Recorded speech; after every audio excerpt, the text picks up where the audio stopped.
पिछले कुछ दिनों से हम इंडियन डेटा प्रोटेक्शन एक्ट की बात कर रहे हैं। कल हमने बात करनी शुरू की थी data protection board of India की।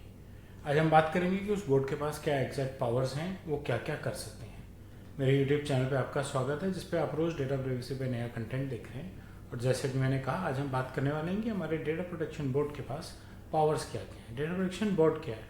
एक भारत सरकार की बनाई हुई सेंट्रल गवर्नमेंट की एक रेगुलेटरी बॉडी है जो ये इंश्योर करेगी कि जो भी लोग भारत के सिटीजन्स का डेटा प्रोसेस करते हैं, यानी कि कलेक्ट करते हैं, स्टोर करते हैं, यूज़ करते हैं, किसी थर्ड पार्टी के साथ शेयर करते हैं या डिस्ट्रॉय करते हैं, उन कंपनीज डेटा प्राइवेसी एक्ट को, डीपीडीपी एक्ट को कंप्लाई कर सकें।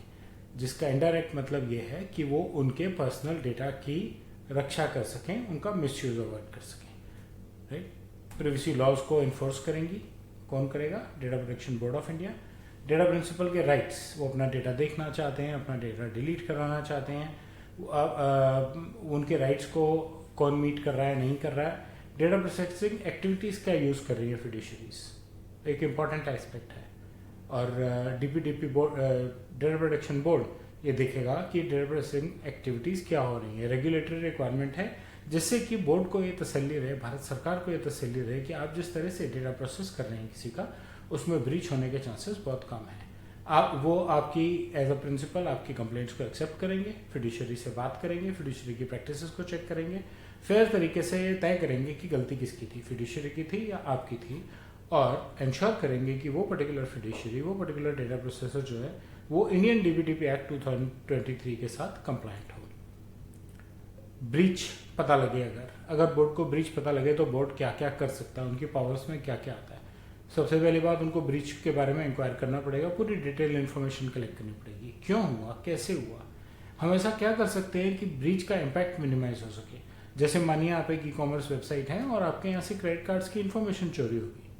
ठीक है, आपको देखना है फायरवॉल की वजह से हुई, स्टाफ की गलती की वजह से हुई, वो लॉन्ग टर्म करेक्शन आपको करनी है। लेकिन अगर आप इमीडिएटली बोर्ड को भी इंटीमेट कर दें और रिस्पेक्टिव कस्टमर्स को भी इंटीमेट कर दें, जिससे कि वो लोग अपनी क्रेडिट कार्ड कंपनी में जाके अपने कार्ड्स को ब्लॉक करा सकें और जो ब्रीच हुआ है उसका इम्पैक्ट कम से कम हो, ये बहुत इंपॉर्टेंट है। तो कोई रेमेडियल मिटिगेशन मेजर डायरेक्ट करना भी data protection board of India का काम है।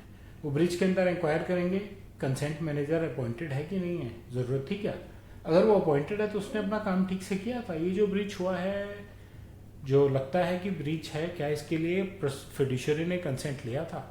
अगर कंसेंट मैनेजर ही नहीं है या उसने कंसेंट नहीं लिया तो भी वही इन्वेस्टिगेट करेंगे, डेटा प्रोटेक्शन बोर्ड उस पर भी पेनलाइज कर सकता है आपको, है ना। तो पूरी इन्वेस्टिगेशन करके वो एक्ट के हिसाब से रिस्पेक्टिव फिड्यूशरी को पेनलाइज कर सकता है। अगर उसको कंप्लेंट कहीं बाहर से आती है, यानी कि फिड्यूशरी ने ब्रीच रिपोर्ट ही नहीं किया। अब ये ब्रीच रिपोर्ट ना करने में दोनों बातें हैं, एक ब्रीच की कंप्लेंट बाहर से आ सकती है, दूसरा कुछ और टाइप की। सबसे पहले ब्रीच ही रिपोर्ट किया हुआ, ब्रीच की कंप्लेंट बाहर से आती है। उसके अलावा बोर्ड के पास क्या जा सकता है, एक डेटा प्रिंसिपल जा सकता है और जाके बोल सकता है कि मेरे डेटा सब्जेक्ट्स, जो मेरे राइट्स आपने मुझे दिए थे, मैं अपना डेटा इरेज करा सकता था, मैं उसको मॉडिफाई करा सकता था, एक्सेस कर सकता था, डेटा फिड्यूशरी नहीं मान रहा, तो फिड्यूशरी से मुझे वो ठीक करा के दीजिए, मुझे उनके अगेंस्ट कंप्लेंट लॉक करनी है। डेटा प्रिंसिपल ऐसा काम कर सकता है, कंप्लेंट लॉक कर सकता है। अगर वो फिड्यूशरी से सेटिस्फाइड नहीं है, अगर फिड्यूशरी उसको ठीक से आंसर नहीं कर रहा, तो वो ये काम कर सकता है।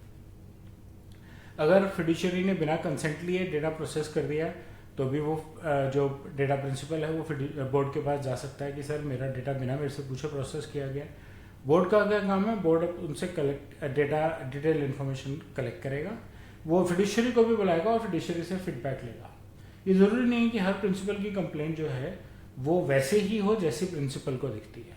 ऐसा हो सकता है कि फिड्यूशरी ने आपका डेटा इसलिए इरेज नहीं किया या इसलिए मॉडिफाई नहीं करने दिया क्योंकि कोई लिटिगेशन चल रही है, कोर्ट की तरफ से ऑर्डर है कि इस पे लिटिगेशन चल रही है, इस पे किसी के डेटा को मॉडिफाई या डिलीट नहीं किया है।